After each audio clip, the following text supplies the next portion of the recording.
Messieurs, dames, bonsoir à toutes et à tous. Nous allons commencer ce conseil municipal du 19 avril 2023 par l'appel nominal. Monsieur Péan. Monsieur Bakhtiari. Présent.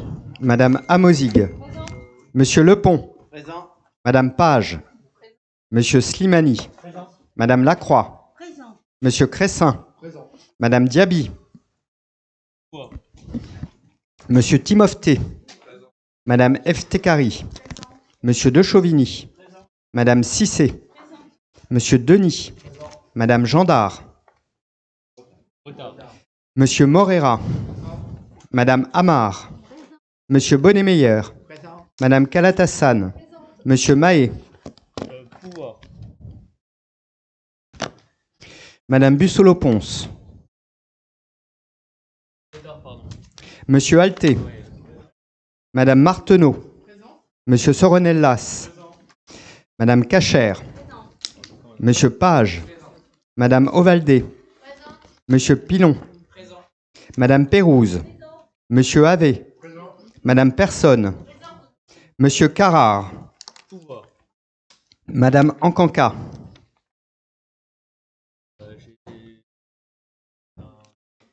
Monsieur Jacobi. Madame Abadi. Monsieur Samoura. Madame Martial. Monsieur Hamache. Madame Amimer. Monsieur Ben Saïd. Je vous remercie. Et donc, avant de commencer cette séance, nous allons nommer un secrétaire de séance qui sera une secrétaire si elle l'accepte, Madame Page. Super. Alors, nous allons commencer par l'approbation du procès-verbal de la séance du 8 mars dernier. Mais avant cela, je souhaitais souhaiter la bienvenue à l'ensemble des jeunes nocéens qui sont ici dans la salle.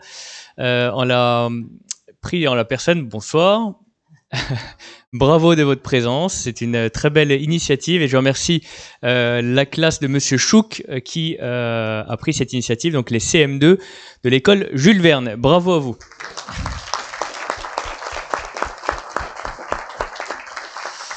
Félicitations pour la démarche. Alors, nous allons donc commencer par l'approbation du procès-verbal de la séance du 8 mars dernier. Y a-t-il des questions, des observations? Non, je mets aux voix. Y a-t-il des voix contraires?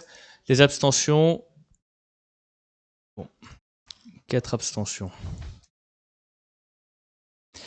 Pas de questions diverses. Nous commençons par les informations générales.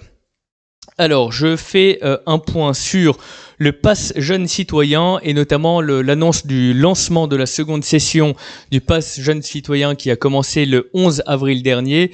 Les candidatures sont ouvertes pour cette deuxième session jusqu'au 30 avril prochain. Nous avons eu un énorme afflux de candidatures et je m'en réjouis parce que la première session du Pass Jeune Citoyen avait déjà permis à plus de 350 jeunes de se préinscrire au programme et face au succès de cette initiative que nous avions lancée en 2021, nous avons évidemment voulu reconduire l'opération. Je rappelle que le Pass Jeune Citoyen est ouvert aux 12-20 ans et le principe est très simple. 1 heure d'engagement au service de la ville pour des actions citoyennes ou des associations sportives, culturelles, solidaires, écologiques de la commune avec lesquelles nous avons un partenariat. 1 heure d'engagement égale 1 point, et au bout d'un certain nombre de points, les jeunes nocéens de 12 à 20 ans peuvent les échanger contre des lots. Alors ces lots vont du PC portable au mobile, en passant par la trottinette électrique pour 30 points jusqu'à l'inscription à l'auto-école pour passer le permis de conduire. Et donc voilà, nous reconduisons ce beau dispositif qui, je le rappelle, a été primé par le prix Territoria de l'innovation publique, au Sénat et à l'Assemblée nationale, et donc qui a également été reproduit dans plusieurs villes de France qui ont manifesté leur intérêt partout en France, de Montpellier à Lille, en passant par la métropole de Toulouse et un arrondissement de Marseille. Nous en sommes très contents. Le deuxième point, la chasse aux œufs, un petit retour rapide pour les informations générales. Donc le 9 avril dernier, nous avions organisé la deuxième chasse aux œufs qui s'est très très bien déroulée avec un superbe soleil. Plus de 1000 nocéens, 1000 et quelques nocéens, petits nocéens se sont inscrits et ont participé avec chacun repartant avec leurs œufs ou des lapins en chocolat. Et je tiens à remercier l'ensemble des services qui ont permis cette très belle réussite, et aux gourmands qui ont certainement déjà dévoré leurs œufs en chocolat. La passerelle, troisième point, la passerelle avec Noisy-le-Grand. Donc vous vous en souvenez certainement, le 8 mars dernier, nous avions passé une convention au conseil municipal pour une passerelle piéton et cycle qui traverserait la Marne au niveau du pont de Neuilly, juste à côté de la place de la Résistance et la place Stalingrad. Le 30 mars dernier, le conseil municipal de Noisy-le-Grand nous emboîte le pas et signe également la convention. Et avec Madame le maire de Noisy-le-Grand, Brigitte Marcini, nous avons procédé à la signature de la convention qui permettra d'avancer sur ce sujet. Quatrième et avant-dernier point, le concert de Laura Cox, donc qui se tient ce vendredi à la salle Pagnol. Un concert rock. Il reste encore quelques places si vous souhaitez vous y inscrire. Et en tout cas, réservez vos places, vous pouvez le faire.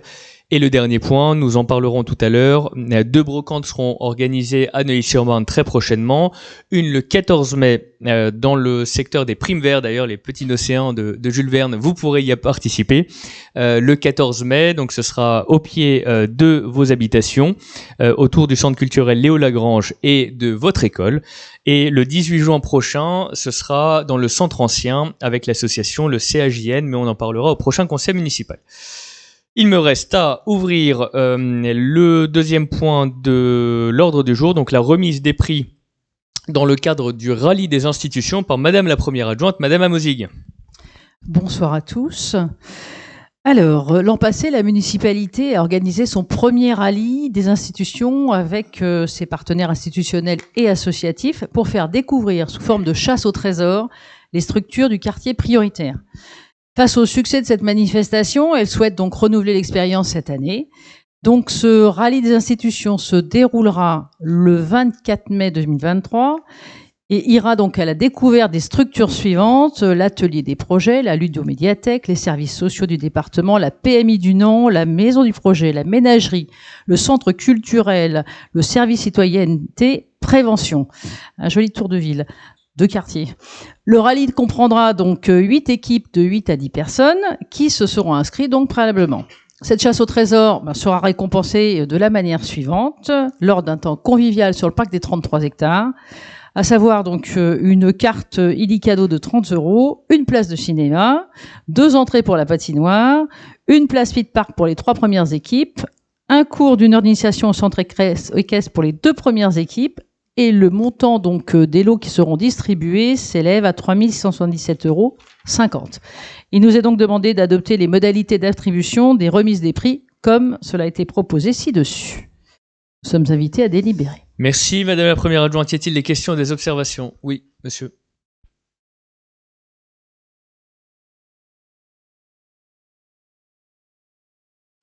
Merci, bonsoir à toutes et à tous, chers collègues. Alors sur ce point numéro 2, nous avons bien compris que c'est la seconde édition, mais pourquoi ne pas l'avoir appelé tout simplement le rallye des services publics plutôt que des institutions? Aucune des structures visitées n'est une institution au sens de l'État-nation. En matière de pédagogie, puisque nous nous adressons à des enfants et adolescents, les mots ont un sens et c'est ce qui fait la richesse de la langue française. Et lorsqu'il y a plusieurs termes, c'est qu'ils correspondent précisément au sens de chacun des termes. Bien sûr, voilà. À ce sujet, nous avons bien la liste des lots, mais il nous est demandé d'adopter seulement les modalités d'attribution de remise des prix, sans en avoir connaissance clairement, sauf pour les 3 dernières, de la répartition, sauf les prix par équipe. La répartition des autres lots, comment allez-vous procéder ? Puisqu'il y a une carte Illicado de 30 €, alors que il y a d'autres lots où on précise que c'est l'équipe qui remportera. Donc il y a juste une imprécision dans les lots. Voilà, c'est tout.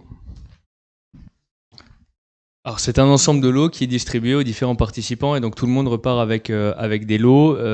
C'est un peu comme sur le même principe d'une course d'orientation.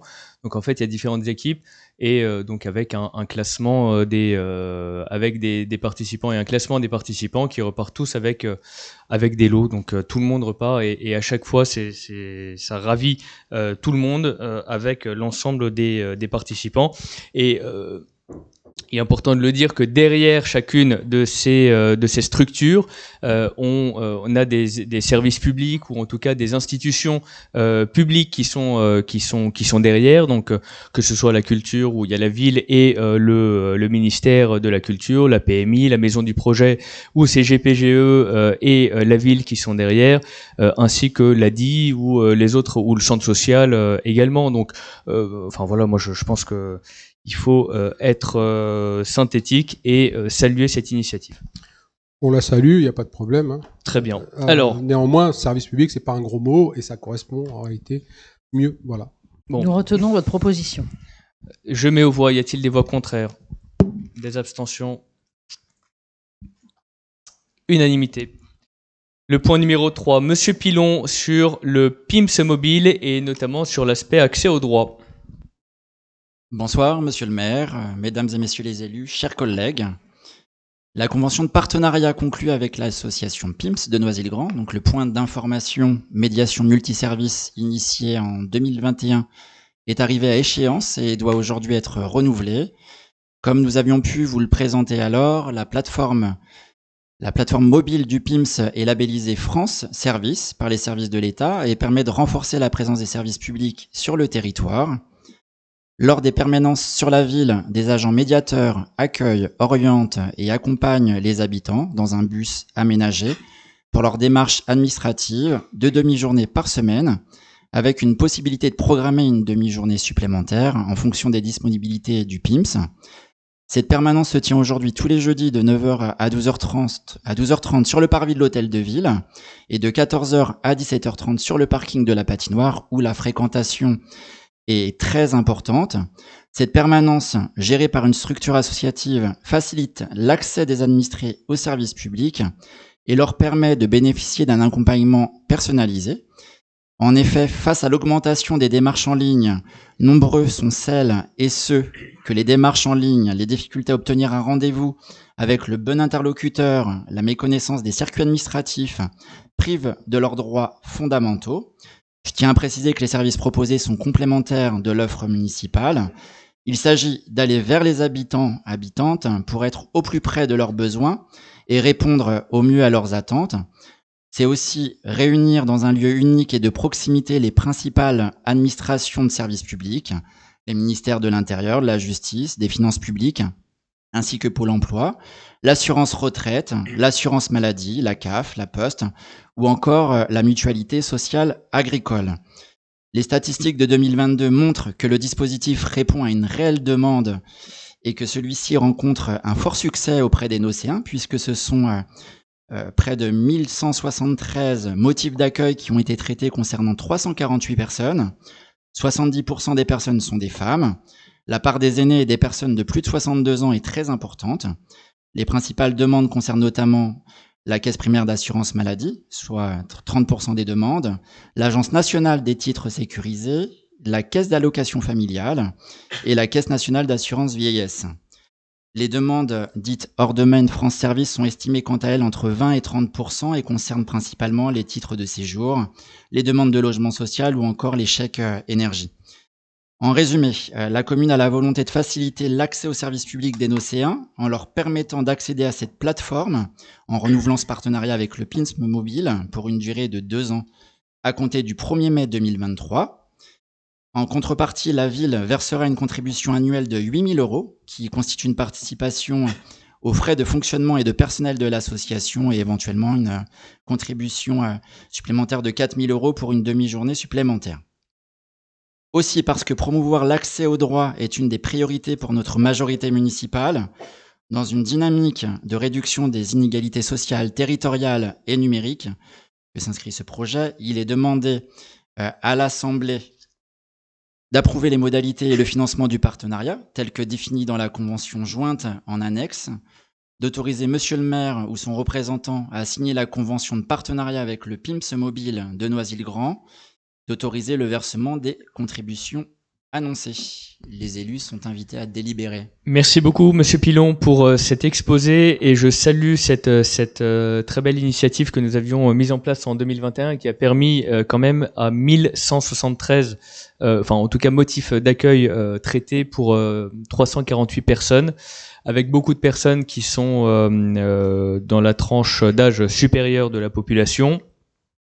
On constate également, comme vous l'avez souligné, qu'il y a une plus grande part de personnes de sexe féminin et cela se complète notre dispositif, notamment pour l'accès au numérique et aux différentes démarches, qui se traduit également par le pass numérique que nous avons également obtenu et déployé. Y a-t-il des questions, des observations? Oui. Merci. Encore une fois, c'est l'accès aux services publics qui est monétisé. Pour rappel aux usagers de PIMS, en l'occurrence, la gratuité libère du prix, mais pas du coût.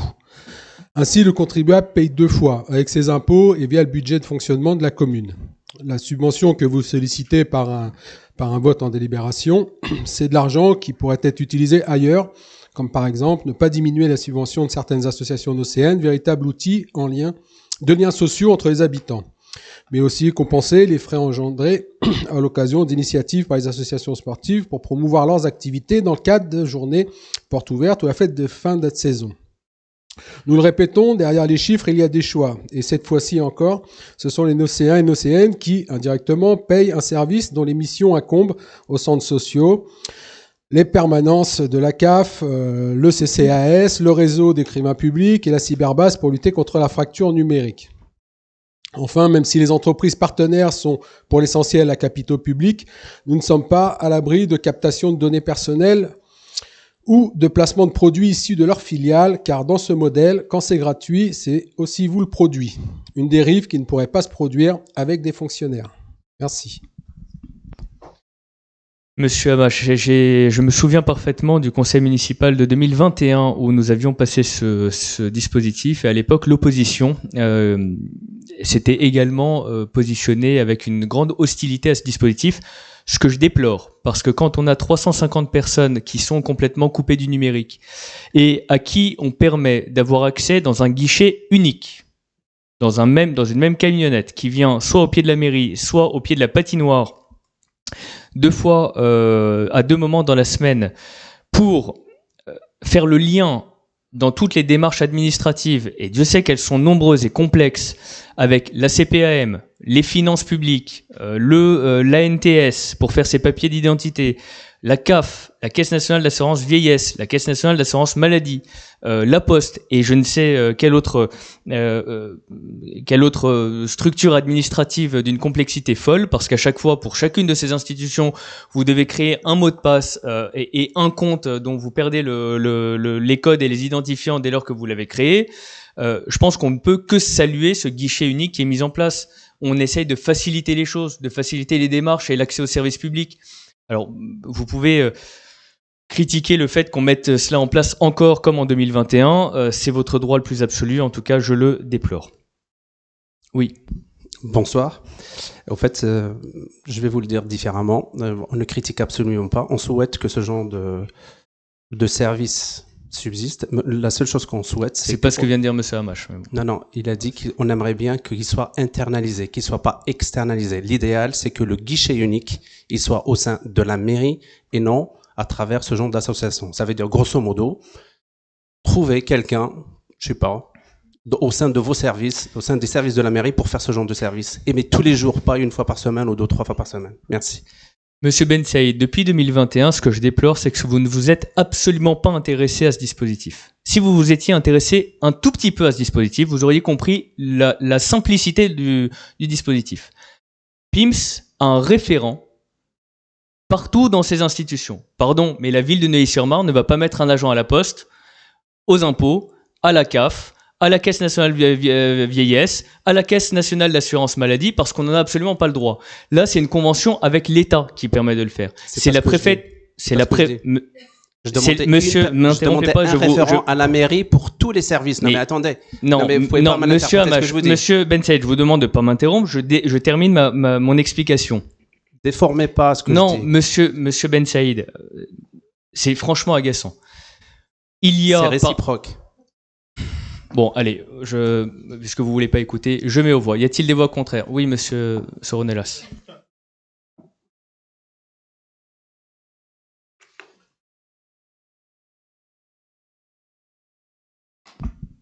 Il y a un principe qui change beaucoup dans ce qu'on fait en ce moment dans les services publics. Hein. On a tendance à demander aux gens de venir nous voir. Hein. Et on a une autre formule qui d'ailleurs se trouve dans un rapport de France Travail aujourd'hui, qui est l'idée d'aller vers. Donc, on a construit un dispositif avec les partenaires qui sont chargés de faire leur métier, de manière à favoriser le aller vers. Et manifestement, vers VERS, pas avec un T, on est allé vers, et donc on a touché un certain nombre de personnes. Je trouve que c'est une très bonne coopération, et que c'est l'intérêt des agents de la ville, des personnels de la ville, c'est l'intérêt des services en question qui offrent des services à nos habitants. Je crois que c'est une excellente démarche. Aller vers et coordonner et faire que des gens arrivent à travailler ensemble. Merci beaucoup. Je mets aux voix. Y a-t-il des voix contraires? Non, je mets fin au débat puisque visiblement vous n'avez pas voulu m'écouter, monsieur. Vous lui avez donné la parole. Je mets aux voix. Y a-t-il des voix contraires? Il y avait des écrivains qui faisaient cela. J'ai mis aux voix. Monsieur Ben Saïd, j'ai mis aux voix. Y a-t-il des voix contraires? Donc il y avait des écrivains qui faisaient cela avant. Unanimité. Je vous remercie. Nous passons au point suivant. Madame Page, la politique de gestion de l'arbre en ville. Bonsoir à tous. La municipalité est engagée dans la conservation et la protection de son patrimoine arboré et dans la lutte contre les îlots de chaleur. Nous avons notamment un plan 1000 arbres pour la période 2020-2026 qui a été lancé par l'équipe municipale en début de mandat et qui a déjà atteint et même dépassé son objectif. Il a également été acté un barème d'aménité de l'arbre qui a pour objectif d'inciter les entreprises qui procèdent à des aménagements sur la voirie à considérer les arbres à leur juste valeur. La municipalité mène également un suivi permanent de son patrimoine arboré afin de garantir la santé de l'arbre et également la sécurité des usagers. Il n'est malheureusement pas rare de constater des chutes d'arbres ou de branches charpentières lors d'événements climatiques comme les fortes pluies ou le vent, sur des sujets qui en apparence sont sains. Et ceci peut évidemment occasionner des dégâts matériels ou corporels impliquant la responsabilité de la collectivité. L'arbre en ville fait l'objet de campagnes d'élagage, de replantation, mais également d'analyses phytosanitaires. Celles-ci sont menées à la fois par la régie du service environnement, qui est qualifiée dans ce domaine, donc avec des diagnostics visuels et des tomographes, et également par un organisme indépendant de l'arbre utilisant la méthodologie du résistographe. À titre d'illustration, en 2019, cet organisme a été chargé de l'analyse de l'ensemble des groupes scolaires et a relevé une quinzaine d'arbres dont l'état phytosanitaire présentait un risque majeur pouvant porter atteinte à la sécurité des usagers fréquentant les écoles. Et ainsi, des abattages ont été effectués par la suite. De nombreux sites présentant un patrimoine arboré particulièrement riche ont été analysés, le bois du parc des 33 hectares, la place Stalingrad, le château Guérin, le camping et ainsi que le boulevard de la République. Ils font l'objet d'un suivi.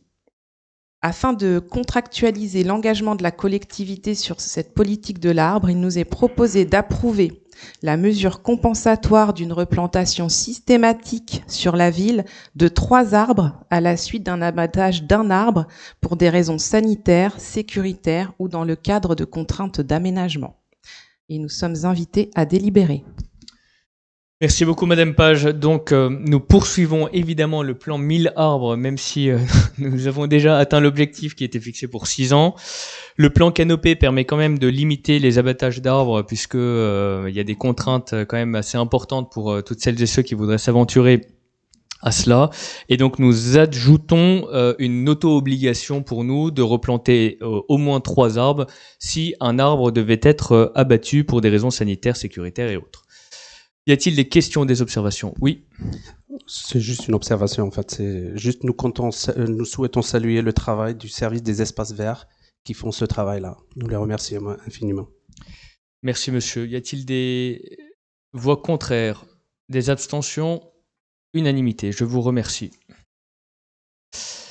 Le point suivant, monsieur Guillaume de Chauvigny, sur la mise à jour du règlement des marchés de plein vent. Bonsoir à tous, chers parents, chers enfants.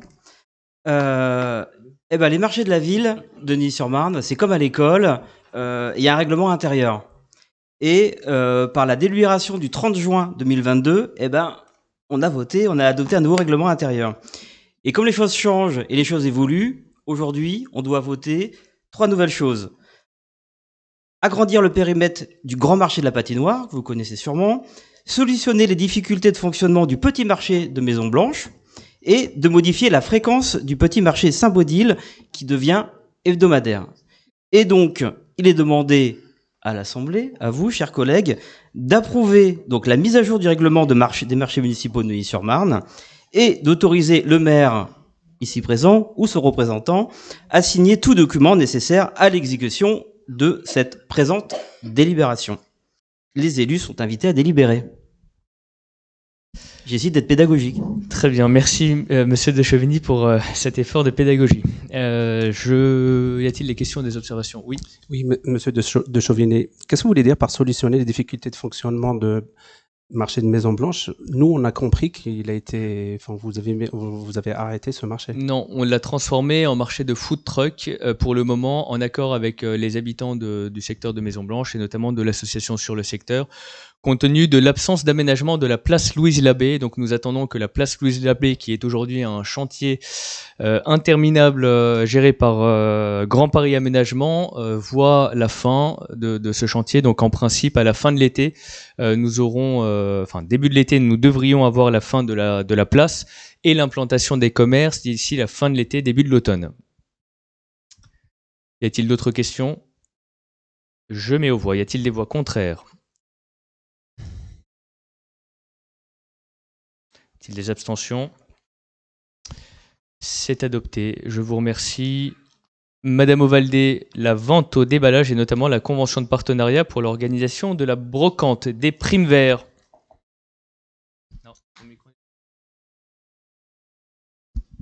Bonsoir à tous. La ville a souhaité développer l'organisation des brocantes. Une vente au déballage sera ainsi organisée le dimanche 14 mai 2023 dans le quartier des Primes Verts par l'association du Petit Troqueur. Une convention de partenariat a donc été rédigée pour fixer les conditions d'organisation. L'événement a été transmis en annexe de cette délibération. Une redevance d'occupation du domaine public sera versée par l'association de la ville selon les modalités indiquées. Il nous est donc proposé d'approuver les termes de la convention de partenariat entre l'association du Petit Troqueur et la ville et d'autoriser monsieur le maire ou son représentant à la signer. Il nous appartient à en délibérer. Merci Madame Ovaldé. Donc, brocante le 14 mai prochain au Primes Verts et le 18 juin dans le secteur du centre ancien. Y a-t-il des questions, des observations? Oui. Bonsoir à toutes et à tous. Nous souhaiterions savoir s'il y a eu un appel à candidature pour l'organisation de cette brocante. Ça a été fait avec l'association qui a manifesté son intérêt. D'accord. Et on souhaiterait savoir également si c'est normal que il y ait déjà une communication au niveau de la ville sur cette brocante, alors que nous n'avons pas encore délibéré sur ce point. Oui, parce qu'en fait, ce sont les modalités et les tarifs qui sont votés ici, mais en réalité, la décision d'organiser la brocante a déjà été actée. Et pour que la brocante puisse faire ses réservations de place, il faut bien qu'il y ait une communication municipale, comme il y aura une communication très prochainement sur la brocante du centre ancien, avec les modalités pratiques et la convention qui sera signée par la suite. Mais dans tous les cas, oui, ça pose aucune difficulté. S'il n'y a pas d'autres questions, je mets aux voix. Y a-t-il des voix contraires? Des abstentions? Unanimité. Je vous remercie. Le point suivant, donc le point numéro 7, Monsieur Patrick Denis. Et j'annonce par avance que le vote va être sportif, parce qu'il va falloir qu'on fasse Ça tombe bien. des mouvements entre ceux... Alors, j'annonce, avant que vous présentiez le point, que celles et ceux qui ont un intérêt avec l'une des associations, donc si vous y êtes adhérent, si vous avez un enfant, un ascendant, quelqu'un... Non, mais vous pouvez rester, on le fera à la fin. Pendant la présentation, vous pouvez rester, mais pour le vote, il y aura un peu de mouvement. Je suis désolé, j'ai un peu spoilé votre présentation, Monsieur Denis. À vous. Merci. Mesdames et messieurs, chers enfants, bonsoir. La municipalité met chaque année ses équipements sportifs à disposition des associations sportives qui en font la demande. Ces mises à disposition donnent lieu à la signature d'une convention d'occupation temporaire qui en fixe les modalités et définit les engagements des parties, dont la trame est jointe au présent exposé. Les associations concernées sont listées dans le tableau figurant dans cet exposé. En application des dispositions de la loi du 9 décembre 2016 relative à la transparence, à la lutte contre la corruption et à la modernisation de la vie économique, dite loi Sapin 2, les élus ayant un intérêt au sein des associations concernées sont appelés à quitter la salle pour ne participer ni au débat ni au délibéré concernant ce point. Il nous est demandé d'approuver les termes de la convention type relative à l'occupation des équipements sportifs, de valider les modalités d'utilisation de la dite convention, d'autoriser Monsieur le maire ou son représentant à signer les conventions avec les associations listées ci-dessus et celles qui en feront la demande en cours d'année. Les élus sont invités à délibérer. Merci, mesdames et messieurs. Alors, pour toutes les associations, sauf celles que je vais citer, attendez, ma musique, vous avez l'air pressé. Alors, l'aquagym, le badminton, le club des pâquerettes, l'escapade, handball, la natation, le Neuilly Loisirs, tai chi chuan, tennis de table et Vitaform. En dehors de ces associations-là, y a-t-il des questions ou des observations? Non, mais ça, oui. En fait, sauf sur ces associations-là. Parce que ça je mets à débat. Pour moi, c'est d'une manière générale. Comme vous le savez, les associations souffrent de leur situation financière et on souhaiterait, monsieur le maire, si vous, au niveau de l'article 5, je peux continuer? Oui, allez-y. Au niveau de l'article 5, si vous pouvez enlever toutes les manifestations organisées en dehors des créneaux habituels seront soumises à tarification. On souhaite que les associations ne soient pas pénalisées vu la situation actuelle. Peut-être que vous allez le faire dans 1 an, 2 ou 3 ans, mais là, au moins, vous leur laissez le temps. Parce que là, grosso modo, vous leur dites, si jamais ils demandent des créneaux, enfin, s'ils organisent des événements en dehors de leurs créneaux habituels, vous allez appliquer une tarification. En fait, c'est ce qui se fait actuellement. En fait, ce qui s'est toujours fait. Non, mais c'est dans les conventions actuelles. C'est qu'en fait, il y a des créneaux qui sont attribués aux associations.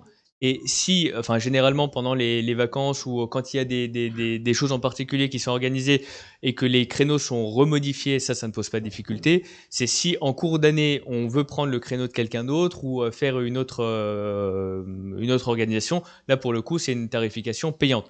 Mais ça a toujours été le cas. Hein. On aimerait bien si vous pouvez faire une exception pendant cette période difficile.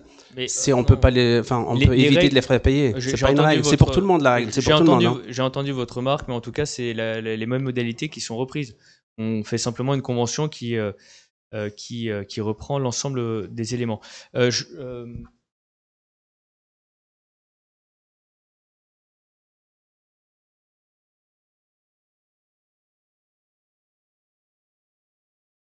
Ok. Alors, je mets aux voix Mais en fait, pourquoi ils sont encore...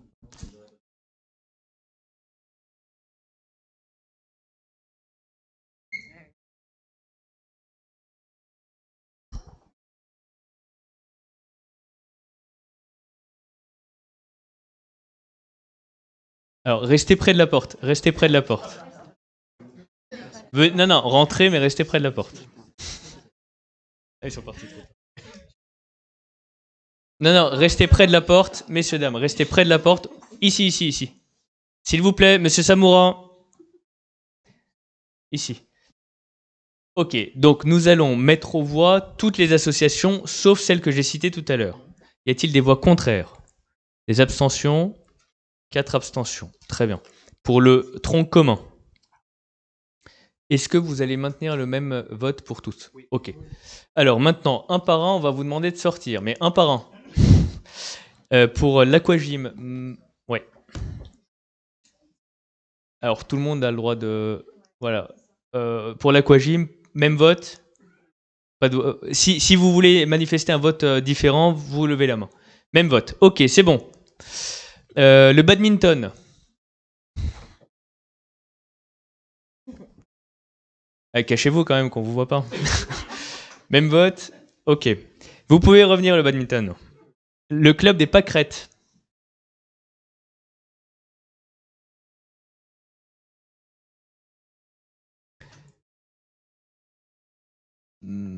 Pâquerettes, il vous manquait quelqu'un là dans la liste. Monsieur Jacobi.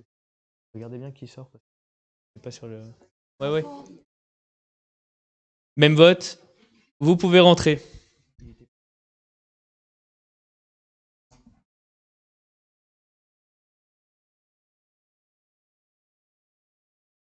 L'escapade.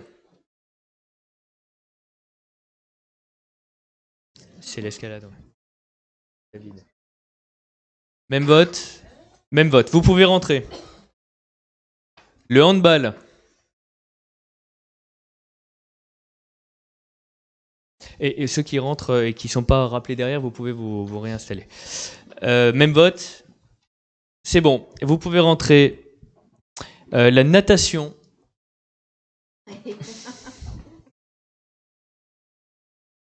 Ah, il y a Pierre aussi. Même vote. Super. Vous pouvez rentrer. Neuilly Loisirs. Même vote. Et vous pouvez rentrer, Madame Amar. Le Tai Chi Chuan. Isabelle? Ah non. Et Isabelle. Vous pouvez rentrer, Isabelle?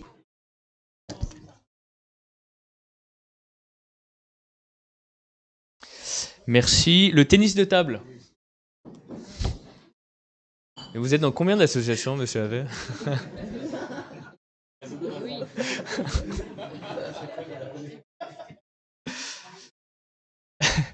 Même vote. Très bien. Vous pouvez rentrer. Il n'y a pas d'autres... non? Le Vitaform. Ah, plaisir, Romain.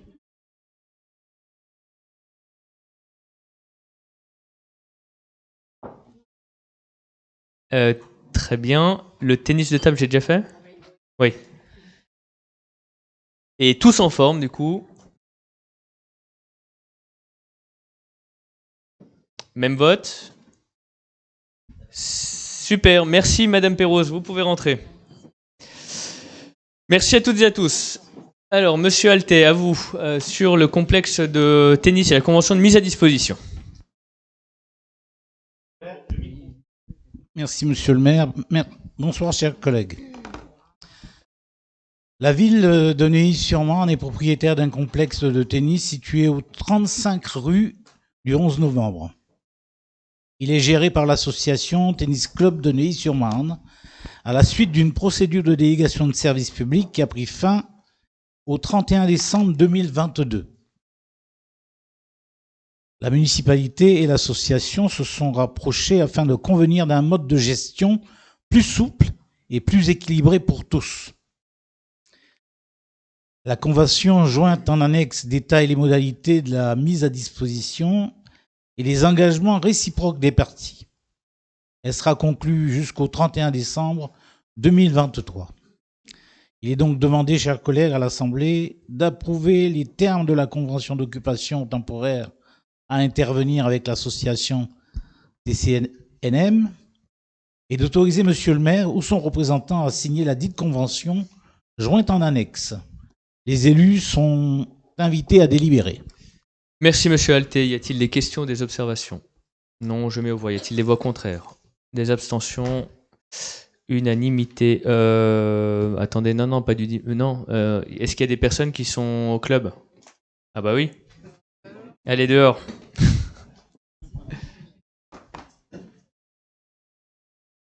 Donc je rouvre les voix. On fait arrière toutes. Voilà. Y a-t-il des questions, des observations? Non, je mets aux voix. Y a-t-il des voix contraires? Des abstentions? Unanimité. Merci. Vous pouvez rentrer. Vous pouvez rentrer.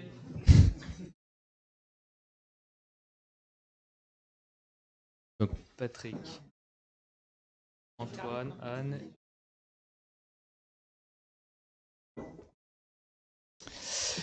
Merci beaucoup. Alors pour l'explication, les jeunes nocéens qui sont ici, on fait sortir les élus qui ont des enfants, de la famille qui est membre de ces associations, pour éviter qu'une décision soit prise sous influence, parce qu'on ne prend pas forcément la même décision si on est adhérent d'une association que si on ne la connaît absolument pas. Donc c'est pour prévenir ce genre de choses que la loi oblige désormais à demander à tous les élus qui sont membres d'associations ou qui ont un intérêt à quitter la salle pour ne pas participer au débat, ne pas orienter les débats, et ensuite ils n'ont pas le droit de voter non plus. Voilà pour l'explication. Monsieur Slimani, pour la vente de parcelles et l'élargissement de la voirie de la 34. Bonsoir à tous. La commune est propriétaire de 2 parcelles situées 126 avenue du Maréchal Leclerc d'une contenance cadastrale totale de 410 mètres carrés. Elles font partie d'un îlot à l'angle de l'avenue du Maréchal Leclerc et la rue Jules Offray, pour lequel 4 parcelles sont destinées à l'édification d'un bâtiment en accession à la propriété par la SCI Île-de-France. Cette opération permettra notamment l'élargissement de la voirie nécessaire à la mise en place de la ligne de bus à haut niveau de service sur l'ensemble de l'ex-RN 34, projet TCSP. Un accord a été trouvé avec la SCI Île-de-France pour la vente de 2 parcelles communales au prix de 470 000 € hors taxes. Il nous est donc demandé, premièrement, d'autoriser la vente par la commune des parcelles communales à la SCI Île-de-France ou à toute autre société du même groupe qui s'y substituerait au prix de 470 000 € hors taxes pour la réalisation de son programme immobilier.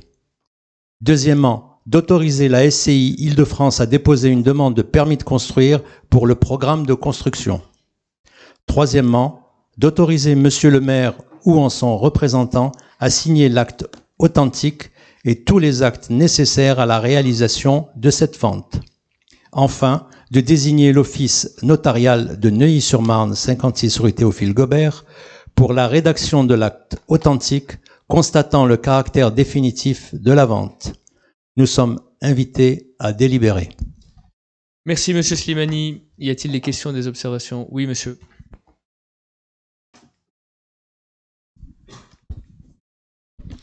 Oui, juste une question, ça va être normalement très rapide. En fait, de quand date ce programme de construction de la SCI Île-de-France? C'est sorti de nos radars. Alors c'est un projet, comme cela a été indiqué, c'est pour l'élargissement notamment de la voirie sur la 34. Donc il y a un élargissement de voirie qui est indispensable. Sinon le TCSP, le bus à haut niveau de service, donc sur l'ensemble de la nationale 34, ne peut pas voir le jour. Donc en fait il s'agit d'anticiper sur les éventuelles procédures qui vont être menées par Île-de-France Mobilité. Et donc l'idée c'est d'avancer à l'amiable avec les propriétaires.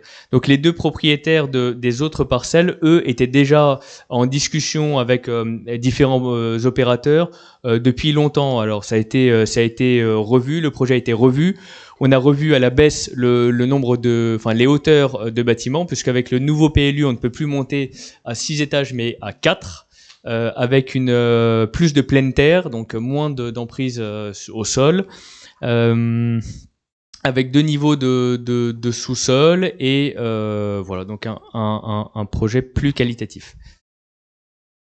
Ok, bon, ça n'a pas vraiment répondu à ma question, c'est de quand datait le programme, mais bon, on avait bien compris hein, sur la question d'élargissement de la voie pour pouvoir mettre en place le site propre. Bon. J'ai pas la date exacte, mais on vous la donnera si vous le souhaitez. L'autre question? Non, je mets aux voix. Y a-t-il des voix contraires? Des abstentions? Unanimité, je vous remercie. Et donc pour rappel, le TCSP, donc le bus à haut niveau de fréquence, à haut niveau de service pardon, sur la 34, est prévu pour un horizon 2029-2030. Donc on est en cours de discussion avec Île-de-France Mobilité, mais c'est une ligne qui va de Chelles à Val-de-Fontenay. Donc ça passe par Chelles, Neuilly-sur-Marne, enfin, un bout de Gournay, quoi que c'est à la limite. Non, c'est à la limite. Il y a un peu de parcelles, mais c'est à moitié, c'est principalement sur Neuilly-sur-Marne qui a le plus long linéaire. Nous avons la ville de Neuilly-Plaisance pour une centaine de mètres, puis le Perreux et ensuite Val-de-Fontenay. Donc c'est toute la nationale 34 jusqu'à Val-de-Fontenay pour avoir un bus qui fait Neuilly-sur-Marne, Val-de-Fontenay en à peine 15 minutes sur une voie axiale au milieu et également une double voie cyclable. Je devine le sourire de Monsieur Page sous son masque. Une double voie cyclable qui protégerait également la voie cyclable de la voie de circulation. Donc une double voie d'un même côté protégée et qui permettent également aux plus jeunes Nocéens, qui seront grands en 2029-2030, de faire du vélo dessus. Et avec une emprise de 28 mètres de parcelle à parcelle. Monsieur Lepont, pour l'avance de trésorerie remboursable pour de la commune au budget du camping. Bonsoir à toutes et à tous. Bonsoir les enfants. Conformément à l'article R2221-70 du CGCT, il est prévu la possibilité de mettre en place une avance de trésorerie remboursable pour les SPIC ou les SPA. Eu égard au caractère saisonnier des recettes du camping, les rentrées ne se faisant majoritairement qu'entre juin et septembre, il est nécessaire de mettre en place une avance de trésorerie de 300 000 € remboursable avant le 31 décembre 2023. Écriture sans incidence bien sûr, sur le budget communal et sur le budget annexe du camping. Il est demandé à l'Assemblée d'autoriser cette avance de trésorerie au camping Les Rives de Paris, remboursable avant le 31 décembre. Les élus sont invités à délibérer. Merci Monsieur Lepont. Y a-t-il des questions, des observations? Oui. Bonsoir. Au vu de la somme de 300 000 €, sans compter l'entretien des locaux pour un montant de 50 000 €, le camping sera-t-il en mesure de rembourser cette somme d'ici le mois de décembre? Très largement. En 3 mois et demi d'ouverture de camping, l'année dernière, puisque nous l'avons lancé le 10 juin et que le haut de la saison était, le pic a été en juillet, c'est à peu près ce montant-là de recettes qui a été encaissé. Donc oui. Y a-t-il d'autres questions? Non. Je mets aux voix. Y a-t-il des voix contraires? Des abstentions? 4 abstentions.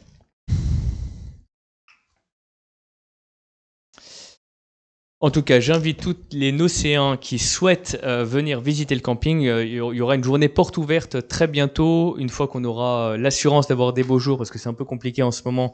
Donc courant mai, il y aura une journée porte ouverte pour tous les Nocéens qui pourront venir visiter le camping. Et je vous invite vraiment à le faire. Il s'est totalement métamorphosé, il est très attractif et ça nous a permis d'accueillir de très nombreux touristes qui se sont baladés en ville, qui ont consommé en ville, qui ont fait marcher les commerces notamment de la ville. Donc je félicite l'ensemble des élus et des services qui ont travaillé sur ce superbe projet. Monsieur Lepont, vous gardez la main pour une décision modificative. Vous voulez acheter des chevaux visiblement. Non, vous voulez vendre. Pour rappel, le budget primitif du centre équestre a été adopté lors de la séance du 8 mars 2023. La vente d'un équidé âgé nous contraint à inscrire le crédit au budget primitif qui avait été voté le 8 mars 2023. Selon le tableau des écritures en annexe, il est donc demandé à l'Assemblée d'adopter la présente décision modificative numéro 1 chapitre par chapitre, aucun article n'étant spécialisé. Les élus sont invités à délibérer. Merci, Monsieur Lepont. Y a-t-il des questions, des observations? Y a-t-il des voix contraires? 4 voix contre. Bon. Des abstentions? Non. Je remercie l'équipe municipale qui soutient le centre équestre. Monsieur Lepont, toujours, versement d'une subvention à l'association La JPN. Par délibération du 8 mars 2023, le conseil municipal a autorisé le versement de subventions aux associations de la commune tel que cela figurait à l'annexe du budget primitif 2023 de la commune sur le tableau récapitulant ces subventions qui avaient été fournies lors du vote du budget primitif. Celle de la JPN qui est comptée dans le total, l'addition, mais ne figure pas dans le détail. C'est juste une erreur de transcription. Il n'y a donc pas d'incidence budgétaire. Le total des subventions est donc toujours identique. Il est demandé à l'Assemblée d'autoriser le versement de cette subvention à la JPN et de Monsieur le maire ou son représentant à signer la dite convention avec cette association. Les élus sont invités à délibérer. Merci. Y a-t-il des questions, des observations? Non, je mets aux voix. Y a-t-il des voix contraires? Des abstentions? Unanimité. Je vous remercie. Je passe au point numéro 13, la possibilité de pourvoir à un poste par voie contractuelle. Donc il s'agit du poste d'inspecteur hygiène et salubrité au sein du service habitat gestion immobilière, dont les principales missions sont de lutter contre l'habitat indigne, vérifier notamment les nuisances sonores et olfactives, la pollution, et encadrer le chargé de mission concernant les différentes missions hygiène et salubrité et permis de louer. Le poste existe déjà au tableau des effectifs, mais la spécificité des missions et la rareté du profil recherché doivent être soulignées. C'est la raison pour laquelle il est proposé de pourvoir à ce poste par voie contractuelle. Y a-t-il des questions ou des observations? Oui. Merci. Cela ne nous a pas échappé, les agents publics doivent exercer leurs fonctions avec dignité, impartialité, intégrité et probité. Mais aussi, les agents territoriaux sont assujettis à des obligations en partie liées au fait qu'ils sont au service de l'intérêt général. Il s'agit à la fois d'obligations professionnelles et déontologiques. Alors, même encadrée, la situation de contractuels revient à légitimer leur précarité, à introduire de la flexibilité dans l'emploi public. Une flexibilité qui devrait normalement résulter de la mobilité des fonctionnaires. Par conséquent, tout agent public devrait être sous le statut fonctionnaire, seul statut qui garantisse l'exercice de sa mission dans les conditions citées précédemment. Dans ce choix de gestion de la municipalité, nous sommes face à un pragmatisme libéral du style « la fonction publique ne peut pas se passer d'agents contractuels ». C'est bien sûr faux. Cela résulte de choix de gestion qui écartent de fait des fonctionnaires qui aspirent à évoluer dans d'autres fonctions. C'est tout l'intérêt, même en maîtrisant la masse salariale, d'une gestion prévisionnelle des effectifs, des emplois et des compétences qui permet de promouvoir l'attractivité des emplois à la recherche de professionnalisation et anticiper les départs en retraite. Voilà. Il y a d'autres choix. Et ça sera la même intervention pour le point 14, bien sûr. Bon, on dira donc à cet agent qui est en poste depuis plus de 5 ans, alors que nous avons été élus il y a 3 ans, que vous voulez en gros qu'on ne renouvelle pas son contrat, parce qu'elle est contractuelle, et on lui dit qu'il fallait rester catégorie B et pas passer catégorie A. Donc là, elle est passée catégorie A, elle est agent depuis plus de 5 ans, et ce que vous dites, c'est que vous ne voulez pas qu'on pourvoie à son poste par voie contractuelle et qu'on lui permette de poursuivre ses missions sur un... Non, monsieur Hamache, je vous ai pas... Ça devient une habitude. Monsieur Hamache, je ne vous ai pas interrompu. C'est une agent qui était déjà en contrat depuis plus de 5 ans. Donc c'est pas nous qui l'avons embauché sous ce statut. Donc nous qualifier de néolibéraux, je ne sais comment, comme vous l'avez fait, c'est un peu grossier quand même, puisque c'est l'ancienne municipalité qui a embauché cette personne de qualité et à qui nous avons proposé de rester évidemment avec de nouvelles missions élargies, puisqu'elle est devenue maintenant catégorie A, donc encadrante. Donc, ce que vous dites, en gros, c'est que cette personne qui est déjà en poste depuis plus de 5 ans, elle aurait pas dû évoluer, elle aurait dû rester sur son poste de catégorie B et ne pas passer en poste d'encadrement, et vous ne voulez pas qu'on la garde. Eh ben, très bien, bon tact. Titularisé là. Fais-tu faire passer les concours qui vont bien. Mais c'est à elle de passer le concours, monsieur Hamache. Oui. On peut pas obliger un agent à passer un concours. Mais elle est déjà catégorie A, donc passer un concours pour devenir quoi? Catégorie quoi? Non, mais...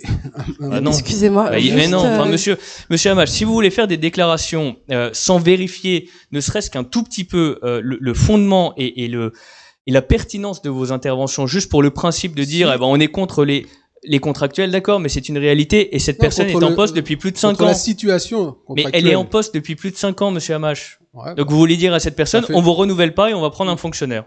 D'ailleurs, c'est ce que vous dites. C'était des éléments qui n'étaient pas dans la fiche. Mais oui, mais alors à un moment monsieur donné, Hamache, posez la question et je vous répondrai, mais n'allez pas bille en tête en allant défendre. Mais si. Excusez-moi, je me permets d'intervenir. C'est des choix politiques qu'on fait ou pas? Mais on m'a dit de faire de la politique. Ah bah oui, non, mais on m'a dit de faire de la politique au conseil municipal. J'ai compris que ce que vous dites, c'est d'aller bille en tête et dire à quelqu'un qui est déjà en place, on ne vous renouvelle pas, vous partez et à la place, on essaie de rechercher un fonctionnaire. La situation contractuelle est une situation précaire dans la fonction publique. Bon. Excusez-moi, juste petite précision, parce qu'effectivement, nous n'étions pas au courant qu'il s'agissait d'une promotion interne. Mais posez la question. Bah oui, mais posez la question. On peut pas vous poser la question. Mais vous voulez pas que je vous donne le nom et l'adresse de l'agent en même temps? Non, pas du tout. Pas du tout, mais c'était pas clair pour nous. Pour nous, quand on lit le document, pour nous, c'est un recrutement externe. C'est possibilité de pouvoir un poste par avoir contractuel. Mais il n'y a pas écrit possibilité de mobilité interne ou d'avancement de grade. Enfin, je sais pas, c'est pas clair pour nous. C'est juste ça. Après, effectivement, une promotion interne, c'est très bien. On n'est pas contre ça. J'ai entendu. Je mets aux voix. Y a-t-il des voix contraires? Des abstentions? Bon, du coup, vous vous abstenez. Bon, ok, allez, on va pas poursuivre les débats. Je comprends pas la cohérence, mais bon. Allez. Mais. Bon, allez. Point numéro 14, personnel communal, sur un poste, donc là aussi, je vous le précise avant que vous fassiez la même déclaration, il s'agit d'un agent qui est déjà en poste, donc responsable du service logement, relevant de la catégorie A, donc avec les éléments qui sont indiqués. Y a-t-il des questions, des observations? Je mets aux voix, y a-t-il des voix contraires? Des abstentions? Bon, vous vous abstenez.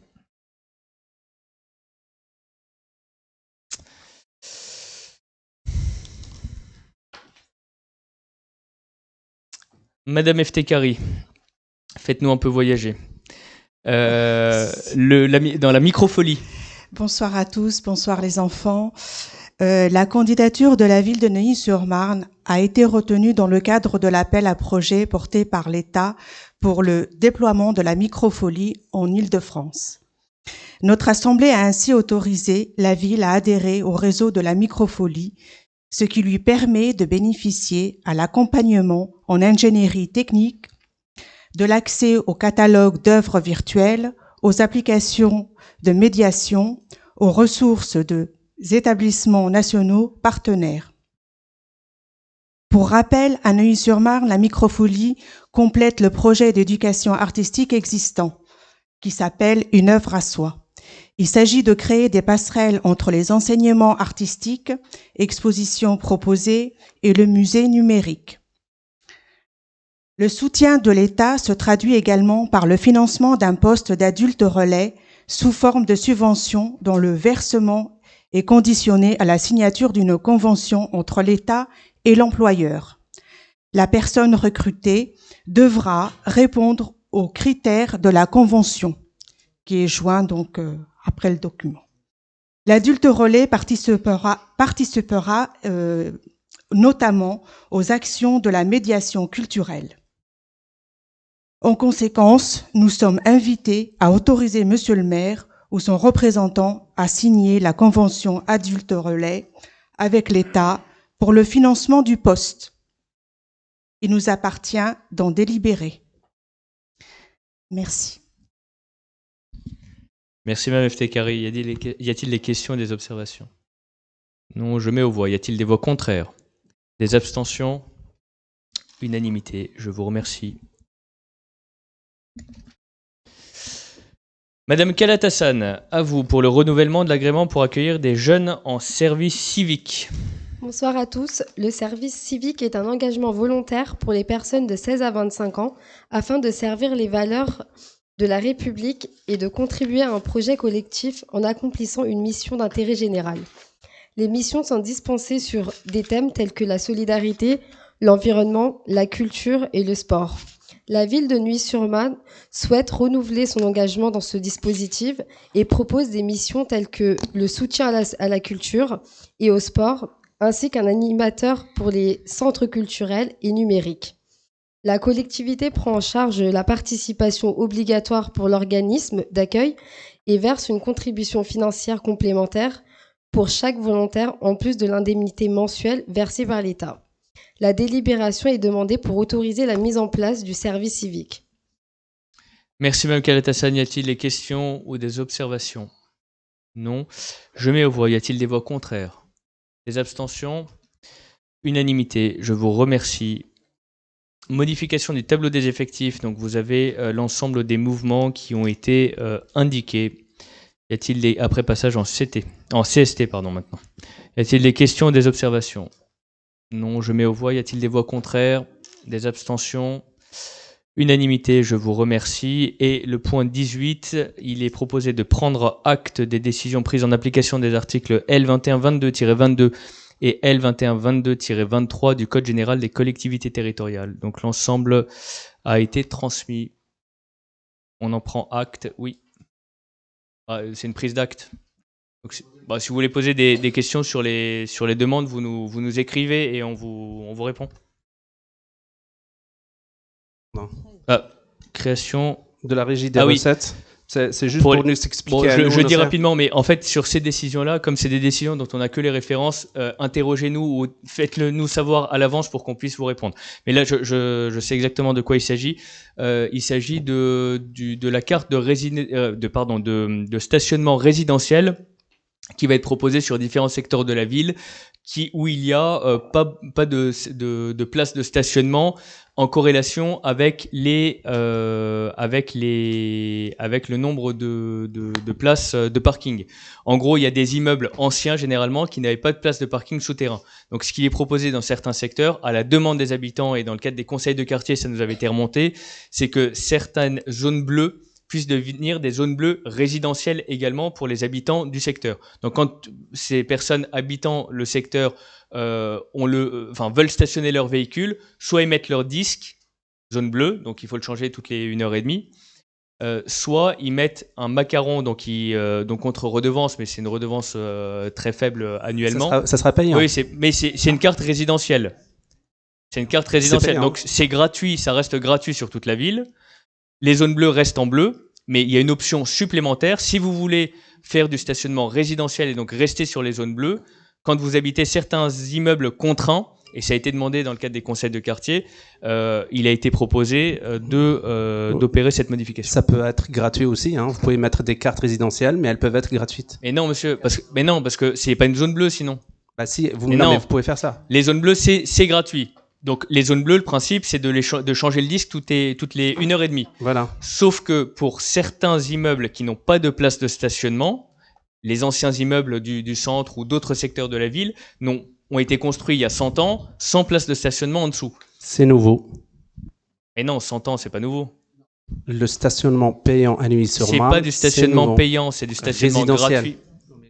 Je vous laisse utiliser le vocabulaire ce que vous Monsieur voulez. Monsieur Ben Saïd, je vais réexpliquer. Il y a le stationnement gratuit sur toute la ville. Il y a le stationnement zone bleue. C'est quoi le principe de la zone bleue? C'est de changer le disque toutes les 1h30. Et donc, pour ceux qui ne veulent pas, et au lieu de recevoir des amendes, parce qu'il y a l'autre solution, c'est de retirer les zones bleues et de les mettre résidentielles, sauf que là, les commerçants eux-mêmes sur le centre ancien, ou d'autres, ou par exemple près du RER, on ne peut pas transformer de la zone bleue en zone gratuite tout court, parce que sinon on a des habitants de partout, de Gagny, de Neuilly-Plaisance ou d'ailleurs, qui viennent stationner chez nous. C'était le cas depuis longtemps. Oui, il y a les zones bleues. Ça va être payant. Mais oui, mais on a compris, les zones bleues, ça a été fait lors de la dernière municipalité. On a compris ça. Il va y avoir un tarif. Donc maintenant, on sait que ça va être payant, que ça soit 100 €, 200 €, 300 € par an. Ça va être payant. C'est gratuit si vous mettez un disque et que vous le changez toutes les heures et demie. Ah, mais ça, je l'ai compris quand même. Non, mais je parle de la carte résidentielle. Vous avez parlé de la mise en place d'une carte résidentielle. Vous avez dit qu'elle va être payante. Oui, elle a un coût. cette Eh ben carte. alors ce coup-là, c'est les lycéens qui vont le payer. C'est pas la mairie qui va leur offrir. On est bien d'accord. C'est à leur demande, monsieur Ben Saïd. Ah, donc c'est eux qui demandent à payer. Oui, absolument. Wow. Venez en conseil de quartier, vous le verrez. Ok, bah je viendrai la prochaine fois. Ah bah venez, oui. Ok, merci. Ça fait juste 3 ans qu'on les a lancés. Ouais, bon, enfin, mais Mesdames, il faut qu'ils soient messieurs, intéressants pour merci revenir. pour ce conseil municipal. Merci aux S'il très vous jeunes plaît, Océans monsieur- d'être venus. s'il vous plaît, Attends, monsieur Hamache. Précision dans toujours dans ce tableau. Monsieur Hamache, je vous ai dit ce qu'il en était. Vous posez votre question par écrit et on vous y répond. On prend simplement acte de la communication du tableau. Prenez ma question. Monsieur Hamache, vais vous dire tout de remercie l'ensemble des Nocéens Monsieur- et les jeunes. Bon, je suis Non, désolé monsieur- de la tournure du conseil municipal. Je vous souhaite une bonne soirée. Monsieur Bakhtari, j'ai plus accès à ma boîte mail. Mais monsieur, ça fait 3 mois. Ça Monsieur fait 3 Hamache, mois. eh ben vous avez une boîte Mais mail quel mot de privée, passe vous nous les envoyez. Simplement, Il y a pas de mot de passe. messieurs, dames, vous êtes plus intelligent Monsieur que nous. Hamache, s'il vous plaît, une communication avant la fin de ce conseil municipal. En raison de l'élection sénatoriale qui aura lieu le 9 juin prochain, en tout cas la désignation des délégués, il y aura un changement dans l'organisation et la date des prochains conseils municipaux. Donc il n'aura pas lieu le 31 mai prochain, il sera certainement avancé pour pouvoir fixer un conseil municipal exceptionnel le 9 juin prochain, qui est une date nationale. Je vous souhaite une très bonne soirée et à très bientôt.